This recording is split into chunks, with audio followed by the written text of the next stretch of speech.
Lo dijo él. A primera hora. Siempre agradecer a nuestra audiencia, pero también a nuestros invitados por acompañarnos, por escuchar este espacio, por cierto, por contribuir con sus criterios para enriquecer el debate público sobre los temas de la gran agenda nacional. Quiero proponer en este tramo, tomando en cuenta que además es el penúltimo día del 2025, este martes, abordar, como lo hicimos ayer hablamos de lo político, ¿no? ¿Qué nos dejó el 2025 en lo político? Hoy abordar qué nos deja el 2025 en lo económico. Quiero agradecer la presencia en la cabina de Armónica FM de los analistas Carlos de la Torre. Carlos de la Torre se desempeñó en su momento como ministro de Economía y Finanzas, es docente universitario, igualmente al analista Osvaldo Landázuri, se encuentran en la capital de los ecuatorianos, y vía telemática al también académico y analista Santiago García Álvarez. Gracias a los tres por acompañarnos en la jornada del día de hoy para contribuir a esta valoración de lo que ha significado este 2025. Quiero empezar con Carlos de la Torre, aprovechando además su propia experiencia como exministro de Estado, y hoy viendo los toros desde lejos. Desde el punto de vista macroeconómico, tal vez no es lo que sentimos en el común de los ciudadanos en la microeconomía, pero macroeconómico, ha sido un año tal y como ha dicho el presidente, es decir, ha sido un año de estabilidad fiscal, ha sido un año en el que las cifras se ha logrado cuadrar, ¿o no es tanto así? Señor economista de la Torre, bienvenido, muy buenos días. Muy buenos días, muchas gracias por la invitación, un saludo a todos quienes nos acompañan. Evidentemente no es un año ni de estabilidad macroeconómica, ni de que la situación esté mejorando. Simple y llanamente, comparado con lo sucedido en el 2024, porque esa es la referencia con la cual el gobierno está presentando sus cifras, lo que se evidencia es un efecto rebote. El año 2024 tuvimos una caída importante del Producto Interno Bruto de menos 2%, tuvimos una caída del consumo el primero, el segundo y el cuarto trimestre. En buena medida todo esto provocado por tanto el incremento del IVA de los 3 puntos porcentuales como de los apagones del último trimestre del 2024. Entonces, con esas cifras tan dramáticas del año anterior, cualquier cosa va a parecer mejor. Y eso es lo que estamos viendo en 2025. No es que estamos mirando una recuperación sostenida ni que puede establecerse sobre bases estructurales, sino que simplemente estamos viendo un efecto rebote de algunas cifras, y este efecto rebote ya mismo estará también agotándose, y veremos que el 2026 no nos va a traer una trayectoria similar a la del 2025. En esa misma línea, entonces, porque ya vamos a profundizar en todos los temas macroeconómicos, pero en esa misma línea, economista Landázuri, ¿usted piensa que los datos que se están generando ahora mismo sobre el tema económico son solo un efecto rebote o son tal vez este resultado de políticas públicas? Buenos días, un saludo a Carlos, y a Santiago. A ver, yo creo que el tema pasa por entender, lo primero, es un tema claro de rebote frente al año pasado, en donde aparte de lo que Carlos comentaba, yo le añadiría un punto más, ¿no? Fue un año electoral, y un año electoral siempre genera incertidumbre, la incertidumbre genera posponer el consumo, y eso indudablemente afectó el 2024. Ahora, en términos generales, yo he visto este año ayudado por 3 factores, fundamentalmente. Las remesas es uno, los bonos es otro, y el tercero, probablemente el más rescatable, son las exportaciones. Las exportaciones han ayudado, han dinamizado en cierta manera el sector externo y por lo tanto el consumo, la llegada de dólares. Ahora, viendo eso en términos estructurales, pues efectivamente para mí no hay nada, ¿no? Es decir, estar entregando bonos, miles de millones de dólares de bonos para que en algo se reactive el consumo, pues es algo que para mí es bastante cuestionable. Lo segundo, remesas, lo he cuestionado siempre. Yo no creo que un país que se pueda llamar como una economía, como una sociedad desarrollada, esté viviendo de sus remesas de inmigrantes, pero efectivamente van a romper récord una vez más. Y por último, las exportaciones. Las exportaciones para mí son resultado de varios factores coyunturales. Por ejemplo, está ahí el cacao con su precio. y eso tiene que ver con el clima en África Occidental. Por otro lado, Ghana ha dedicado una buena parte de sus terrenos agrícolas al sector minero y eso ha ayudado en el precio. ¿Qué tan sostenible sea aquello? Pues no creo que sea muy sostenible, es decir, me parece que son coyunturas específicas. El camarón quizás es lo más rescatable que tenemos de los tres grandes exportadores que no son petróleo, ¿no? Banano, camarón y cacao.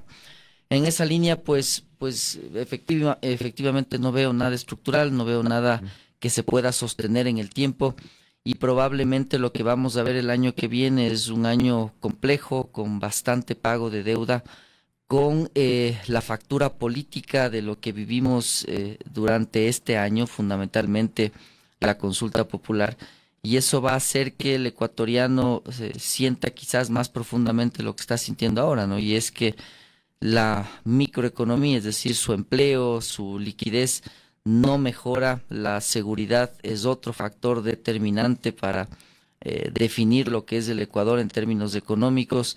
Y por último, la inversión. Tampoco me parece que la inversión vaya a repuntar en los meses que vienen, porque los viajes del presidente, pues no creo que vayan a resolver lo de 20 años atrás, ¿no? Es decir, no tenemos seguridad jurídica, no tenemos seguridad física, es un país que cambia reglas permanentemente y todo aquello se verá probablemente con la factura de la inversión. Entonces, me parece que en general no hay políticas públicas, tampoco hay rumbo, tampoco hay ningún plan económico ni de producción, etcétera. Peor todavía hablar de un modelo de desarrollo, que es lo que debería recoger todo lo que yo he mencionado. ¿Coincide Santiago García Álvarez con esta postura que han expresado tanto Carlos de la Torre cuanto Osvaldo Landázuri, en el sentido de que es un efecto rebote, es decir, este crecimiento económico que de todas maneras sigue siendo bajo, pero crecimiento económico al fin de este año responde al efecto rebote? ¿Qué va a pasar el próximo año? ¿Cómo ve usted y cómo entiende el comportamiento económico de este año? Bienvenido, Santiago, buenos días. Hola Fabricio, un gusto saludarte, igual a Andrea, también a distinguidos amigos Osvaldo y Carlos. Bueno, yo creo que hay un consenso, digamos, entre analistas de que es un efecto rebote, eso está bien, eso está claro. También uno podría decir, qué bueno que podamos rebotar un poquito, porque podríamos seguir en recesión. Ahora, los factores que explican este rebote, este crecimiento económico también han sido claros, sobre todo Osvaldo. ¿Dónde está el comercio exterior? ¿Dónde está el tema de cierta recuperación del consumo que estaba atrapado porque estábamos sin luz? Y hoy, el 25, pues bueno, nuevamente se ha reactivado.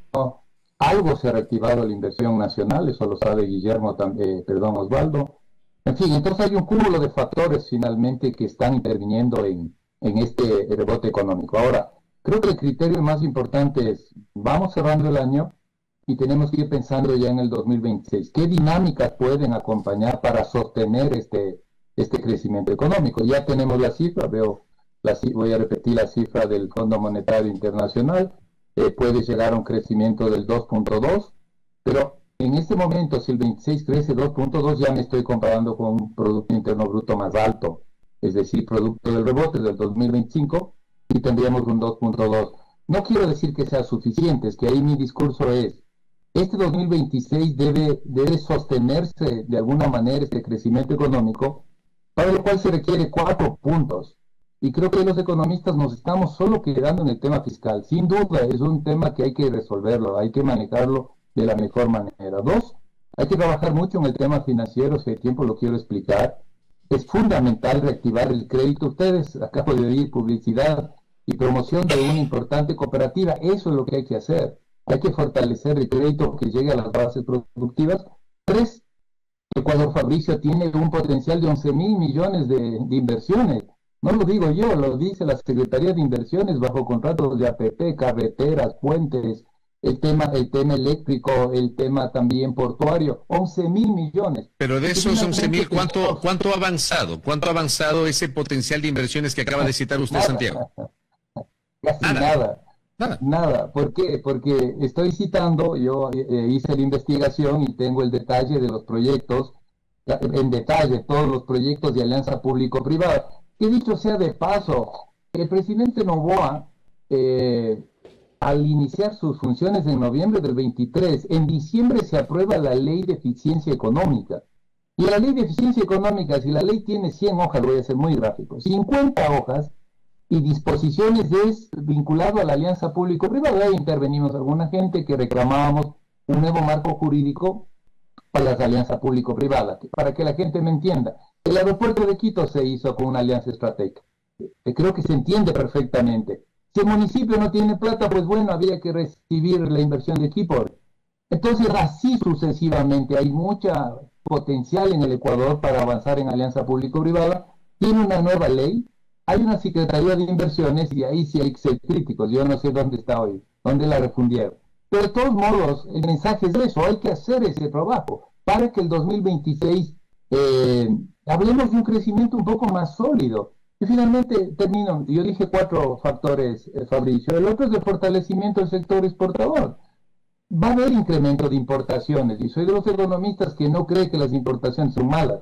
¿Cómo así? Las importaciones de 70% son materia prima y son bienes de capital. Y el empresario, Osvaldo lo sabe mejor que yo, no va a importar maquinaria, no va a importar materia prima si no sabe que va a vender. Entonces, eso va a marcar un ritmo quizás más de lo esperado. Ojalá fuese así, siempre y cuando se hagan estos 4 puntos que estoy mencionando, con política económica, se lo haga y podamos respirar un poquito más y mejor el 2020. Ese es mi poseo un poquito.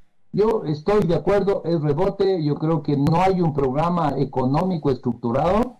Creo que como buena parte de los gobiernos se concentra en el tema fiscal, que sí es un tema, digo yo, semáforo amarillo, que hay que evitar que se vuelva semáforo color rojo. Entonces, pero bueno, y además hay estas políticas que menciono que habrá que empujar, más allá del gobierno, sino nosotros, los ciudadanos, las cámaras productivas, los académicos, pues habrá por lo menos que seguir reclamando para que se hagan lo que acabo de mencionar, porque creo que de esa manera podríamos tener un mejor 2026 y proyectar la economía con un mejor crecimiento hasta el 2029 cuando haya cambio de gobierno. En esa misma línea, entonces, sobre las proyecciones que tenemos para el 2026 de materia económica, economista de la Torre, ¿usted coincide que hay cosas que se podrían hacer, incluso con lo que ha ocurrido ya en los últimos 20 meses? ¿Usted coincide en que sí hay cosas que se podrían hacer para nosotros poder consolidar todos estos números que tal vez ahora mismo estamos viendo por lo que ustedes llaman un efecto rebote?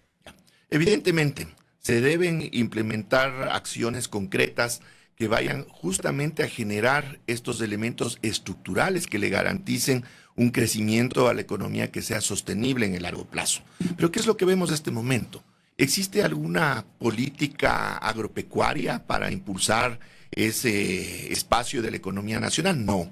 ¿Existe una política industrial o una política sectorial que esté impulsando ciertos sectores productivos de la economía? No existe.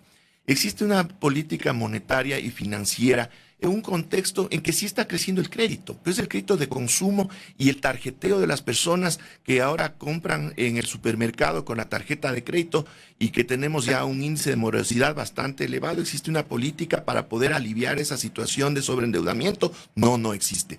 Existe una política apuntada a impulsar el sector externo, tanto las exportaciones como las importaciones de lo que es necesario para que la economía se dinamice. No, no existe. Desgraciadamente, como decía Santiago, el manejo económico se limita al aspecto fiscal y de muy mala manera. ¿Qué es lo que estamos mirando? Un presupuesto general del Estado que está desfinanciado desde el inicio y ya tiene fallas estructurales, inclusive que están al margen de la propia ley que establece la construcción del presupuesto general del Estado. Tenemos un incremento brutal de ingresos y gastos de un 13%, cuando el PIB en el año 2026 crecerá un 2.2%, es decir, un incremento en la masa de recursos para el funcionamiento del Estado ecuatoriano que supera con creces el PIB. Tenemos un incremento en la necesidad de financiamiento brutal de 11.000 a 16.000 millones de dólares, y la mitad del financiamiento externo que pretende el Ecuador obtener va a ser para pagar más deuda. Es decir, ¿qué sostenibilidad inclusive desde las cuentas fiscales se puede generar para de alguna manera avanzar con una estabilización de la economía, principalmente de lo que concierne a la participación del gobierno en la generación de incentivos para la producción, básicamente lo que es inversión pública como un motor de arranque para que todo lo demás se dinamice. Solo como un ejemplo, para el año 2025 estuvo presupuestado más de 2.000 millones de dólares en el plan anual de inversiones, pero ¿cuánto es el ejecutado? Es el 25% de eso, es decir, ni siquiera en niveles muy bajos de inversión pública presupuestado se lo está cumpliendo.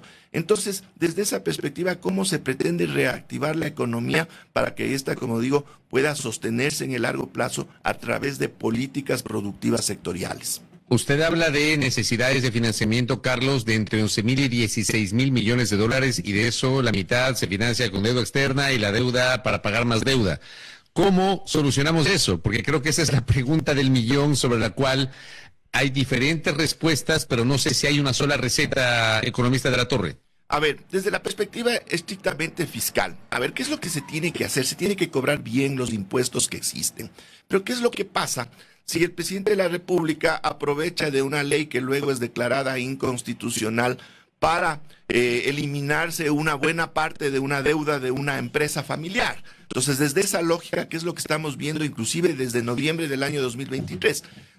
Una serie de remisiones tributarias y algo que es importantísimo. Existe un rubro que se llama el gasto tributario, que en vez de que los tributos signifiquen ingresos para la caja fiscal, tenemos ahí exenciones y reducciones tributarias que en buena medida están afectando o erosionando la capacidad que tiene la caja fiscal de poder sostenerse, y como no se obtiene esos recursos, ¿qué es lo que se tiene que hacer? Se tiene que buscar cómo compensar a través de deuda.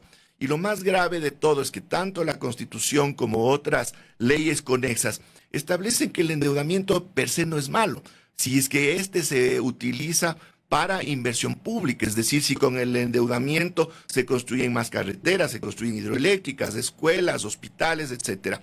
Pero ¿qué es lo que estamos mirando ya desde hace unos años atrás?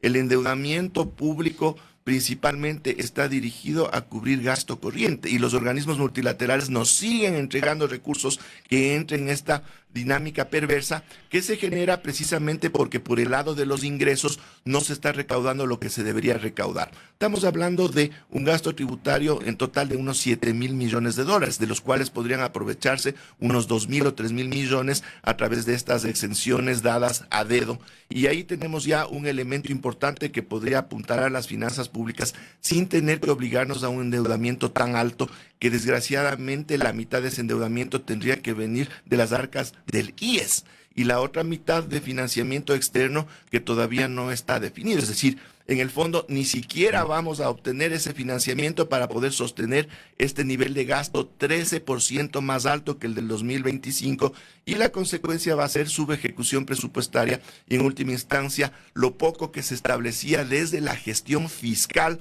no se va a terminar cumpliendo en 2026. Ahora, el año pasado, ingeniero Osvaldo Landázuri, el argumento para la elevación del IVA del 12%, primero al 13% y luego al 15%, tenía que ver con la necesidad de tener recursos para combatir la situación de inseguridad. Que esa elevación del IVA, esos 3 puntos porcentuales, iban a asegurar algo así como 1.200 o 1.300 millones de dólares al fisco. La gran pregunta es, ¿qué pasó con esa plata? Le añado a eso lo que pasó este año, que tiene que ver con la eliminación del subsidio al diésel para uso automotriz, donde también se liberó una importante cantidad de recursos, sobre los 1.200 millones de dólares. ¿Dónde está la plata, como decía en la década de los 90 Vladimiro Álvarez Grau? Ingeniero Osvaldo Landázuri. Está en un pulpo que no tiene cabeza, ¿no? Y es el sector público. Y cuando digo sector público me refiero a los GATS, al gobierno central, a las empresas públicas. Entonces, yo le añado, además de lo que comenta Carlos, pues efectivamente este es un asunto complejo en el que el sector fiscal no encuentra ningún límite a los ingresos y siempre le hace falta plata, es decir, no hay fondo que tocar aquí. Y eso pues indudablemente no es sostenible. Entonces, para mí la deuda no necesariamente es mala, comparto aquello, pero para mí depende de 2 puntos, ¿no? Para que sea calificada como buena o mala: el destino y la fuente de pago. Entonces, efectivamente, el destino cuando uno hace carreteras, hidroeléctricas, etcétera, podría ser un destino loable, un destino que haga sentido. Pero ¿qué tan sostenible es aquello? Esa es la pregunta. Y cuando vivimos la época del expresidente Correa, probablemente nos dimos cuenta que no es sostenible. Es decir, uno tiene un punto en el que puede ser un motor de arranque la inversión pública y la deuda y etcétera, pero llega un límite en el que indudablemente, y siendo más un país dolarizado, ya no la puede pagar. Entonces, concuerdo con Santiago, es imprescindible trabajar en alianzas público-privadas, pero no así, ¿no? Es decir, no así, no con la forma en la que el gobierno está queriendo llevar las cosas adelante. Ahí están los casos de corrupción que tenemos en temas eléctricos, en temas del IES, en temas de CNT. Entonces, así no hay cómo, Fabricio, es decir, no va a haber plata que le aguante. Entonces, yo me mantengo en que si el sector público no rinde cuentas, así como lo ha hecho el sector privado y se ajusta, muy probablemente esto tampoco va a tener un final feliz, un final esperado por la gente, es decir, en donde tengamos un gobierno que rinda cuentas, que construya, que tenga obra pública, etcétera, porque todo se lleva en gran medida el gasto corriente y el pago de la deuda. Entonces, ¿eso cómo se rompe en círculo vicioso?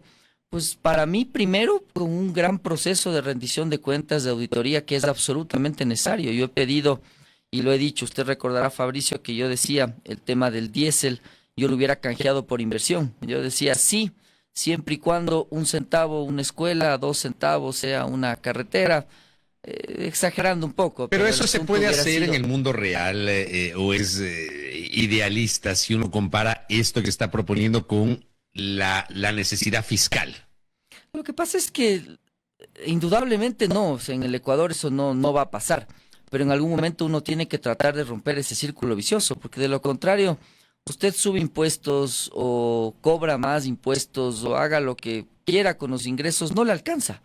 Y la realidad es esa, es que no le alcanza porque nadie rinde cuentas en el sector público, es decir, los GATS que reciben una parte importante de los ingresos permanentes y de los no permanentes tampoco rinden cuentas, las empresas públicas caen en el mismo saco. Pero yo le contaba que cuando regresé de China hace unas semanas, efectivamente en una de las provincias de Chongqing, he comentado esto en algunas entrevistas, ellos pagan $4 por cada galón de combustible. $1 de esos 4 va a infraestructura. Entonces, no es tan inverosímil pensar en el concepto. Lo que sí es inverosímil es pensar que el Ecuador pueda aplicar ese concepto, pero eso es otra cosa. Entonces, para mí, parte de ese círculo vicioso no solamente es cobrar más impuestos o cobrarlos mejor, por supuesto que es una parte, pero la otra parte es indudablemente aquel actor que lleva todo, dice la casa gana, y no explica nada al final del periodo. Es decir, usted se habrá preguntado, debería preguntarse, Fabricio, ¿de dónde salieron los recursos para dar tantos bonos de este año? ¿Estaban presupuestados? La respuesta obvia es no. Y entonces hay un gran concepto detrás de todo esto que es la institucionalidad del país. Es decir, todo esto que estamos proponiendo, las alianzas público-privadas, cobrar mejor los impuestos, tener actores que rindan cuentas, tiene que estar en un gran paraguas que fue premio Nobel incluso de hace 2 años, me parece, o 1. Es las instituciones, es decir, si usted no tiene instituciones fuertes que estén haciendo de pesos y contrapesos, pues claro, nada de esto es aplicable.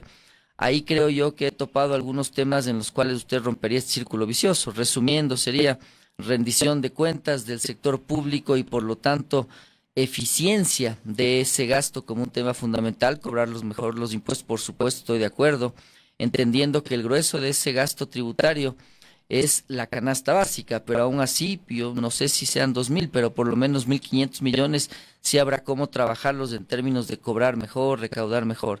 Y por supuesto, lo que he recomendado al final, que son las instituciones, es decir, usted acababa de hablar de la justicia, es un ejemplo nada más. Todo eso se traduce en todas las instituciones que tiene el Ecuador. Entonces, efectivamente así no hay cómo avanzar. Entonces, creo que ahí el paraguas comienza a abarcar todos los temas que deberían ser tratados y el rompecabezas acaba, pero al final, si usted no trabaja sobre aquello, pues va a ser muy difícil que un gobierno le pueda ofrecer seguridad del sector privado o pueda generar nuevas plazas de empleo, etcétera, si no se resuelven, insistimos, estos temas estructurales, ¿no? sobre esta rendición de cuentas que también ha mencionado el ingeniero Landazuri, doctor García, quiero preguntarle qué hacer con el tema de Petroecuador. El petróleo, digamos, ahora mismo la producción petrolera termina en el 2025 con una caída del 9%. Y claro, un precio que también está fluctuando, ¿verdad? ¿Cómo verlo en proyección para el 2026?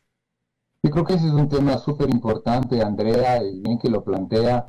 El Ecuador está en una etapa final de su ciclo petrolero. No sé, en los años 70 se empezó la producción y exportación de petróleo y nos cambió la vida, pero estamos en etapa final y casi muchos de los gobiernos, los últimos gobiernos casi no han hecho nada por salir de una manera adecuada de este ciclo productivo. Y lo que hemos Pero hecho porque, es que, perdón ahí, doctor, ¿por qué una etapa final? ¿Porque era el ciclo natural o sí, porque no se ejerció, digamos, o no se ejecutaron cosas que hagan que esto ocurra? correcto. Yo creo que las dos cosas. Los expertos han dicho, y ustedes han entrevistado incluso a mucha gente experta en temas petroleros, las reservas se agotan, pero luego siempre aparece algo y dice, bueno, no se han agotado tanto y hemos seguido desde hace 10 años, para no irnos muy lejos, 10 años atrás que las reservas se agotan y hemos seguido, pero evidentemente está marcada una curva de descenso productivo. ¿Qué no se ha hecho? Meter tecnología. Hay proyectos que duerme el sueño de los justos, se llama el proyecto de intercampos, conectar muchos de los campos pequeños con los más grandes y ganar por eficiencia, por economía de escala, que se llama, y no se ha hecho. Ampliar cierta frontera petrolera tampoco se ha hecho. Y hay algunos problemas de orden fiscal porque se le extrae a Petroecuador su liquidez y luego Petroecuador dice no tengo dinero. ¿Y por qué les traigo la liquidez? Porque necesitamos pagar los sueldos, porque necesitamos cumplir los gastos que hay que hacer a través del gasto corriente. Pues Petroecuador finalmente termina golpeado, y esa es la realidad, sumado a la debilidad institucional. En la última cifra que dieron, hay 9.000 empleados en Petroecuador. ¿Cómo se justifica eso? Yo no puedo justificar. Viva la patria, que el Estado es todo, que el Estado ayuda, pero 9.000 gentes, ¿cómo justificamos?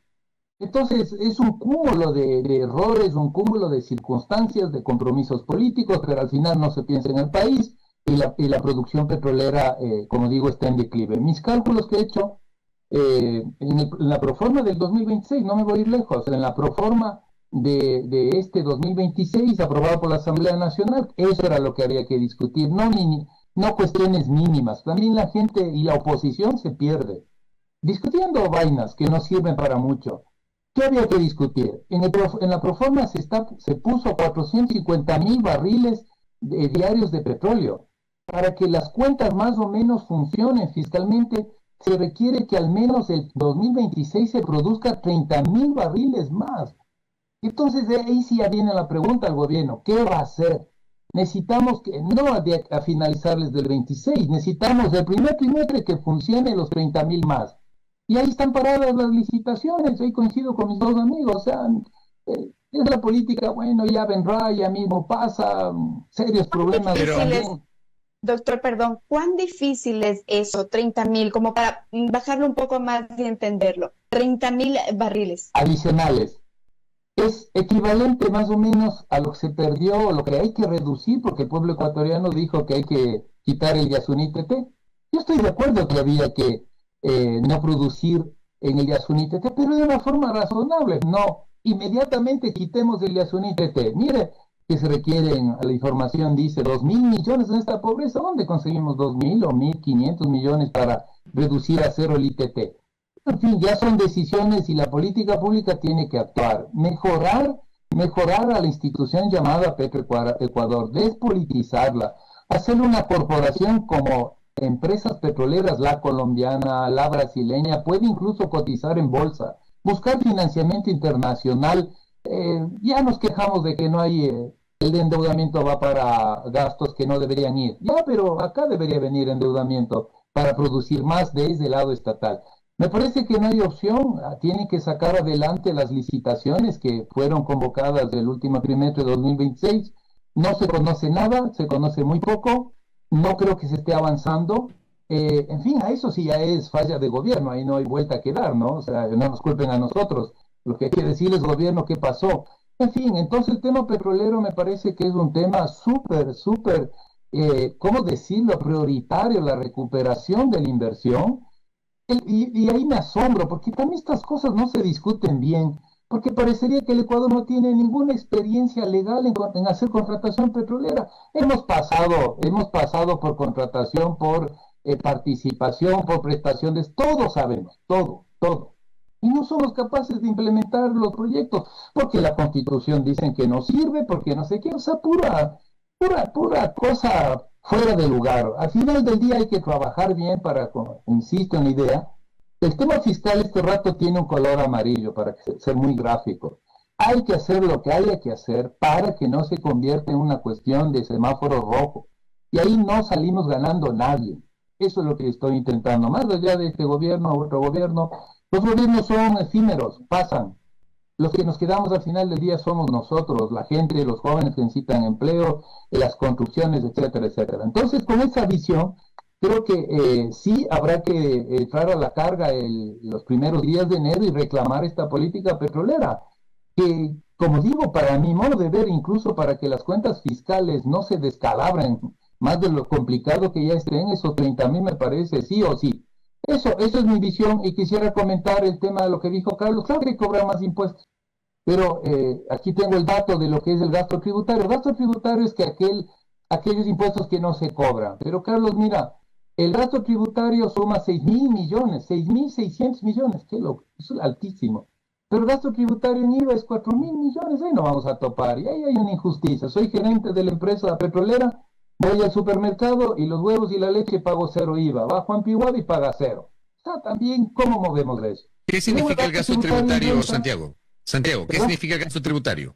Sí, ya lo decía Carlos, yo porque estoy de acuerdo. Gasto tributario es un impuesto que no se cobra. Eso se calcula.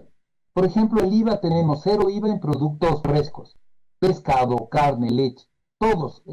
Vamos al supermercado, usted y yo, Fabricio, no pago porque tiene 0 IVA. Debería haber un IVA, pero no hay. Eso es un gasto tributario. Correcto. Voy a una empresa, lo que decía Carlos, estoy de acuerdo, aquí se ha dado incentivo tributario a una empresa. Señores, contraten a un joven y te descuento 150% del salario de ese joven para que te descuentes, es decir, le cobro menos impuestos. No es gratis, señores, eso cuesta, dejo de cobrar. Pero lo que le quería hacer la reflexión a Carlos es que ese valor es 914 millones. El gasto tributario para nosotros, las personas, rentas de personas naturales, 950. Entonces, no parece que 914 es la gran cantidad en gasto tributario, digamos, pero el concepto estoy de acuerdo. No puede hacerse las cosas en este bendito país gratis. Si usted, empresario, con toda justicia, le vamos a dar un incentivo tributario, ¿a cambio de qué? ¿Dónde está? Demuéstreme. Eso es, así de complejo es la situación. Y finalizo la idea, porque mucha gente, estoy viendo ya la reacción que hay en redes sociales. Este país vivió en el 2020 con crédito externo, señores. Crédito externo vivió. No es cuento el endeudamiento. ¿Por qué? Es un país débil, es un país mal estructurado, con una economía frágil. Entonces, en plena pandemia, el que metió plata aquí se llama Fondo Monetario Internacional. Con eso no estoy diciendo viva el fondo y es lo mejor. No digo eso, solo digo la realidad. La realidad es esa, y eso va acumulando y sumando para que hayamos recibido miles y miles de millones de dólares de crédito del FMI. Va a haber más endeudamiento, por si acaso, señores. Tiene que haber más endeudamiento en el 2026. La próxima operación será emitir bonos, los bonos soberanos del país. Nos vamos a endeudar más. Yo no veo otra opción. Por eso se procura que haya un riesgo país más bajo y que sea más o menos razonable emitir 1.000 millones de este año, 2.000 el 27 y así sucesivamente. Esto va para más, esto no ha terminado aquí. Es un tema súper complejo, complicadísimo, que sí que hay que reclamar más y mejores políticas en eso. A mí no me queda duda las falencias tremendas que tiene este gobierno y no tener un plan económico donde ponga los puntos en la I. Esto es del tema fiscal, esto es del tema monetario. Lo que dice, estoy de acuerdo con Osvaldo, ¿dónde están los proyectos productivos de innovación tecnológica? Vamos del mundo a toda velocidad de innovación tecnológica. El último indicador de innovación del Ecuador de 2024, Fabricio, para otro programa, en el puesto 16 entre 18 países latinoamericanos. 16 entre 18. Entonces, está claro por dónde vamos caminando, ¿no? Con muchas deficiencias y ahí no se crea lo que debería crearse, ¿no? Mejores condiciones finalmente de empleo, de ingresos, de salir de la pobreza. Por ahí creo que debería todos ponernos de acuerdo para avanzar. Y finalmente este año no hubo ningún tipo de reforma tributaria, pero digamos, hay voces que advierten la necesidad de ir a una reforma tributaria para el próximo año para, por ejemplo, racionalizar ciertas exenciones tributarias. En la línea de lo que acaba de decir Santiago García, le pregunto a Carlos de la Torre si el gobierno debería considerar la posibilidad de una enésima reforma tributaria a propósito de lo que ha planteado Santiago. Carlos de la Torre. A ver, las cuentas en el hogar, en una empresa y evidentemente en el Estado se pagan a través de lo que genera la producción, no sacando de un bolsillo para poner en el otro. Desgraciadamente, una reforma tributaria apunta en ese sentido. Y tal vez eso es lo que el gobierno termine haciendo. ¿Por qué? Porque tiene un acuerdo firmado con el Fondo Monetario Internacional en el que se establecen algunos ajustes en esa línea. Ya nos ha subido el IVA a los 3 puntos del año 2024, se ha eliminado el subsidio al diésel. ¿Qué pasa con el subsidio al gas, que también pesa bastante en las cuentas fiscales? ¿Qué pasa volviendo al tema del IVA a la base impositiva? Porque también ahí ha habido voces que indican que se podría ampliar la base impositiva del IVA para poder recaudar un poco más. ¿Qué pasa con el impuesto a la renta? También se ha hablado, se ha filtrado de que se puede aplicar el impuesto a la renta sobre los décimos de los asalariados, etcétera, etcétera, etcétera. Es decir, posibilidades desde lo fiscal, desde lo tributario, hay algunas que incluso estarían en el acuerdo con el Fondo Monetario Internacional, pero vuelvo a lo que estaba indicando antes.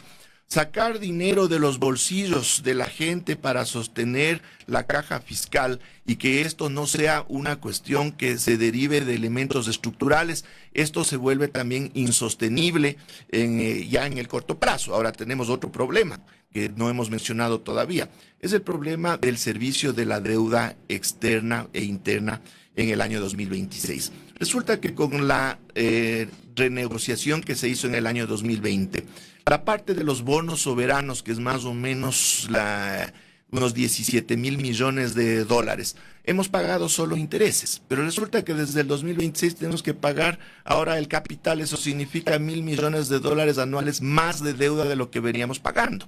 Y si analizamos el total de la deuda externa, el servicio de la deuda externa, tenemos que pagar 4,000 millones de dólares de deuda externa en el año 2026 y 1,500 más de intereses. Entonces ahí tenemos también un problema bastante grave que nos está ahorcando las finanzas públicas, porque el total del servicio de la deuda pública, interna y externa, son 12,000 millones. De un presupuesto de 46,000 millones, 12,000 millones tenemos que pagar solamente de deuda, 19,000 millones de nómina. Y entonces la pregunta es, ¿qué es lo que nos queda para poder impulsar el desarrollo productivo? ¿A qué voy con esto? A ver, necesitamos, eso estamos de acuerdo, inversión privada fundamentalmente. Pero ¿qué inversionista va a querer poner su capital en un país en el que las carreteras están destruidas, por las cuales tendría que trasladar su mercadería, sus insumos? ¿Qué inversionista va a querer poner plata en un país que está otra vez con el fantasma de los apagones que ya se vienen encima, porque no se han hecho las inversiones necesarias para poder generar la oferta de energía eléctrica suficiente para poder enfrentar los fenómenos climáticos? ¿Qué inversionista va a querer invertir en un país en que el consumo ha caído en el año 2024 y tenemos ya indicios con la caída de la inflación del mes de noviembre de este año de que el consumo otra vez puede aletargarse si es que sabe que no va a vender lo que produce?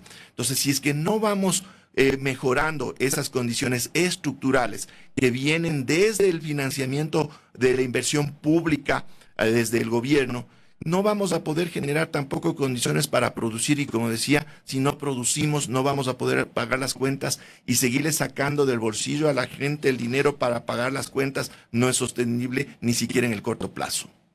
Correcto. Antes de dar la palabra a Osvaldo Landázuri, y porque sé que tiene que retirarse Santiago García, me gustaría una última reflexión de Santiago sobre esto que acaba de plantear Carlos de la Torre. Santiago, tenga la bondad.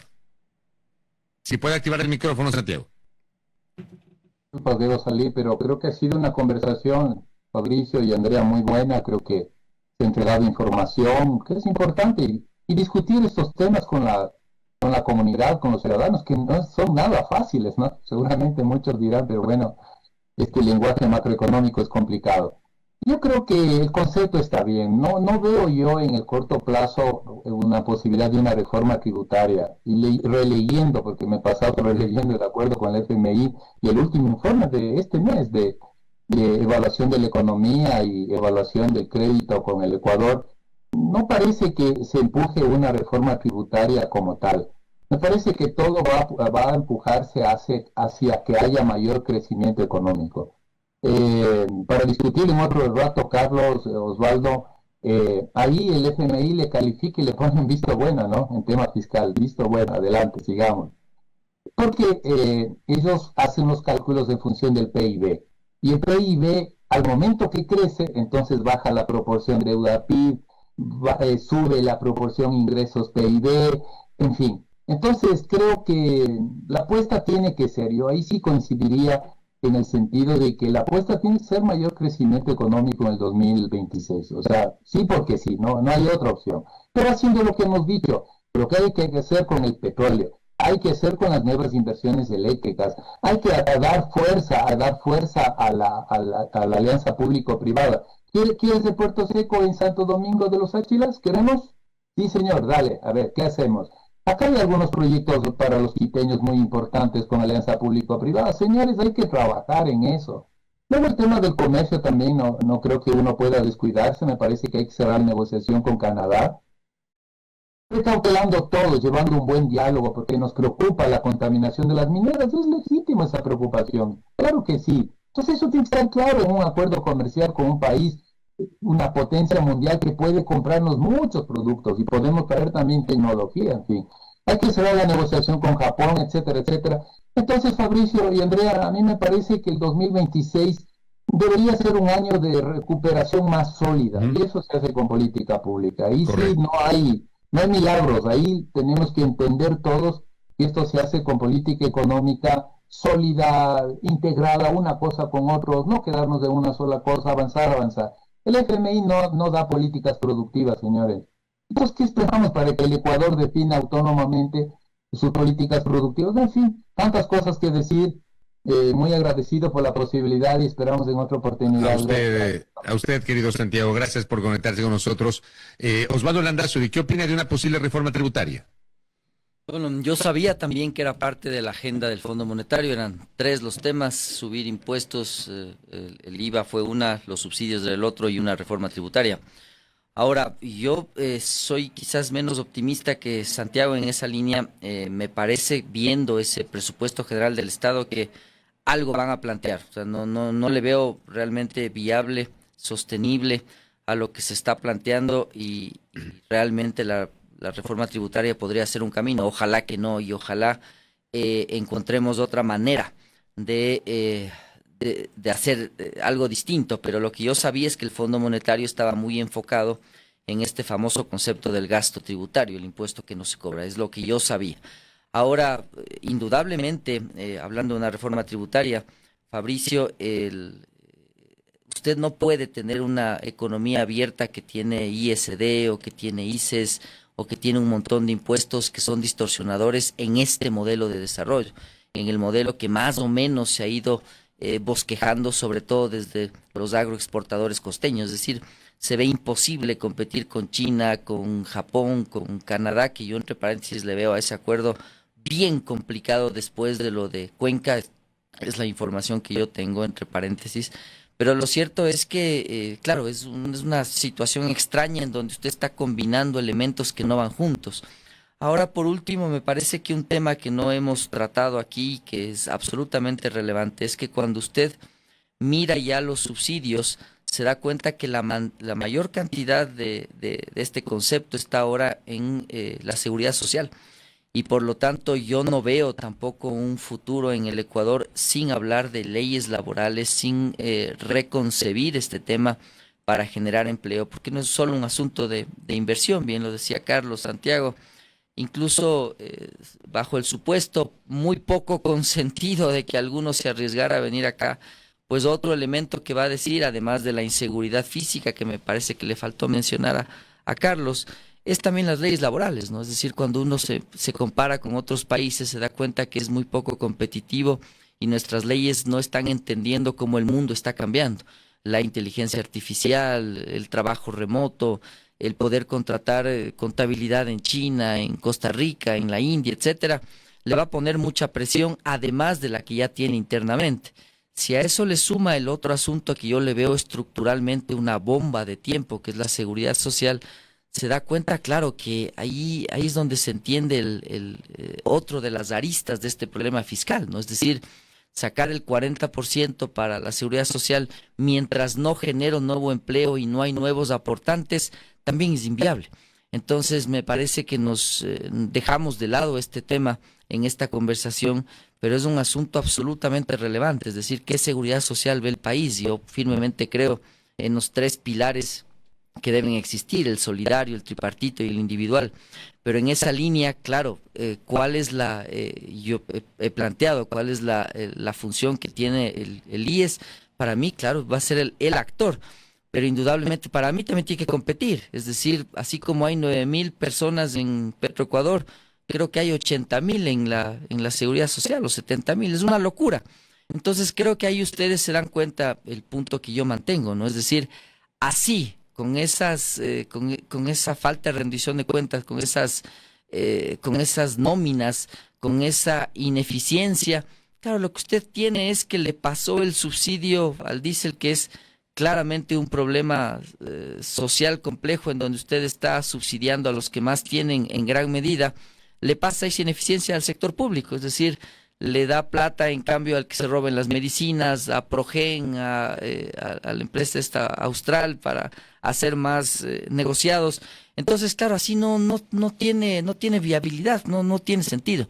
Entonces, esta última arista, Fabricio, yo considero que es fundamental. Es decir, hablando de la reforma tributaria, yo creo que el Fondo Monetario sí está viendo algo por el estilo, y por lo tanto también será un asunto que al menos estará ahí rondando Carondelet. Y lo segundo, sin seguridad social sostenible, sin leyes laborales que estén de acuerdo a la realidad, también va a ser muy complejo que el Ecuador pueda avanzar. Ok, y ahora para cerrar, no quisiéramos cerrar este panel sin también darles una pregunta de la ciudadanía, de la audiencia que está ahora mismo conectada con nosotros. Y ellos nos dicen, hablan del Estado obeso, pero resulta que el Estado ya está desbaratado. Como ejemplo nos ponen el registro civil o la misma salud. Yo quiero iniciar entonces así una respuesta súper cortita, por favor, economista de la Torre. A ver, el tildar Estado obeso es más bien una visión más política que realista. Evidentemente se tiene que buscar que los estados tengan un tamaño que sea el adecuado y que operen de manera totalmente eficiente, que es distinto a limitarnos a esta visión de un Estado obeso. Desde la perspectiva del gasto público en el Ecuador respecto del PIB, el tamaño del Estado ecuatoriano es un tamaño medio comparado con otros países de la región. Ahora, el problema está en su eficiencia, si está haciendo las cosas adecuadamente o no en términos de las necesidades y de los derechos que tienen las personas. Entonces, aquí hay algunos problemas también estructurales de cómo está planteada la conformación del gobierno central y de otras instancias del Estado. Por ejemplo, el gasto más importante que se realiza, que es el de la nómina del sector público. Si nosotros analizamos su estructura, encontramos que el 85%, y esto es desde hace muchos años, más o menos entre el 80 y el 85% de la nómina, se va en los sectores de salud, educación y seguridad. Entonces, desde esa perspectiva diríamos, bueno, ¿dónde haríamos los recortes que tendrían que hacerse si es que queremos reducir ese tamaño del Estado? Entonces, ahí viene la pregunta. ¿Es que tenemos que reducir el tamaño del Estado o con lo que estamos gastando tiene que ser mucho más eficiente en la provisión de bienes y servicios? Eso sí implica que habrá que hacer algunos recortes por aquí, por allá, pero no a hacha y machete, sino que tiene que ser todo esto estudiado y tiene que redefinirse, como digo, en términos de lograr su eficiencia, porque también hay otra realidad, es decir, cada vez se necesita más de estos servicios públicos, se necesita más de educación, más de salud, más de seguridad. ¿Por qué? Porque simple y llanamente la población crece año a año y se tiene que ir cubriendo esas necesidades de mejor manera. Entonces, esto de simplificar y decir que es un Estado obeso, o por el otro lado de que no se puede hacer ningún tipo de ajuste para su funcionamiento, no es así. Lo que tenemos que buscar es líneas técnicas que nos permitan hacer las cosas de mejor manera, porque lo que tenemos que buscar es que el Estado sea más eficiente. Eficiencia, entonces, gracias, economista. Ingeniero Landazuri, ¿qué opinión le amerita aquello que nos dice la ciudadanía también? Lo mismo, ¿no? Es decir, nadie ha hablado del concepto de Estado obeso. Lo que yo he planteado esta mañana ha sido repetitivo en una palabra, y esa es eficiencia. En la línea aquella, pues, si uno le mete más recursos, incluso porque la Constitución le manda, a un proceso que es ineficiente, que tiene corrupción atrás, lo que usted obtiene es más ineficiencia y más corrupción. Entonces, fijémonos en lo que ha pasado en los últimos meses. En esa línea, entonces, pues no hay salida para entender que la eficiencia y que la rendición de cuentas es parte de la vida de una sociedad. Todos tenemos que rendir cuentas, todos tenemos que entregar resultados de lo que estamos haciendo, y el Estado no es la excepción. Entonces, más que un Estado obeso, lo que está pasando ahora, y por eso nuestros amigos ven que no hay cómo sacar una cédula, un pasaporte. Sin embargo, gastamos un montón de plata en las nóminas de esas personas y un montón de plata en la gente que está detrás de esos servicios. Entonces, la pregunta es, ¿qué es lo que está pasando? Lo que está pasando para mí es una combinación de dos temas. La combinación es que primero usted está encargando, y esto ya desde Lazo lo advertíamos, perfiles que son absolutamente limitados, temas que son bien complejos. O sea, usted no le puede encargar, y con todo respeto lo digo, no porque esté en contra de un bachiller o algo por el estilo, pero le encarga a un bachiller el Ministerio del Interior sin experiencia en esto. Yo no sé qué experiencia tendrá el señor en aquello, ni lo conozco. Pero claro, el resultado es este, Andrea. Entonces, el resultado es que le dice que han hecho, ¿cuánto era? 2.100.000 operativos, una cosa así, que uno dice, pero las matemáticas más básicas no calzan. Entonces, claro, ahí ustedes combinan las dos cosas y se dan cuenta, estimados amigos, que nadie está diciendo que el Estado es obeso per se. Yo lo que estoy diciendo es que tiene que rendir cuentas y tiene que ser bien administrado. Y el bien administrado significa que cada uno tiene que ser responsable de cada dólar que le entrega a la sociedad. Porque, ojo una cosa, yo en eso sí digo, comparto lo que decía Margaret Thatcher, no es que hay tal cosa como dinero público. El dinero es nuestro. Le entregamos cada centavo al Estado para que lo administre. Y total es que resulta en esto. Es decir, que no hay cómo sacar una cédula, un pasaporte, que nos matan, nos roban. Y claro, la pregunta es, ¿qué está pasando? Pues es eso, es la combinación. Los perfiles es otro asunto bien delicado. O sea, uno debería por lo menos tener elementos mínimos para decir qué hace falta para ser ministro, qué experiencia tiene y rendición de cuentas. Entonces, no confundamos los asuntos, la eficiencia es inevitable y es a todo nivel. Y por otro lado, digo, esta eficiencia se la ve tan limitada y por lo tanto los resultados también tan pobres. ¿Por qué? Porque usted está combinando recursos escasos con perfiles absolutamente limitados. Entonces el resultado es este, y por lo tanto, si queremos cambiar aquello, pues hay que cambiar lo que he mencionado, ¿no? Es decir, perfiles, recursos y, insisto, rendición de cuentas.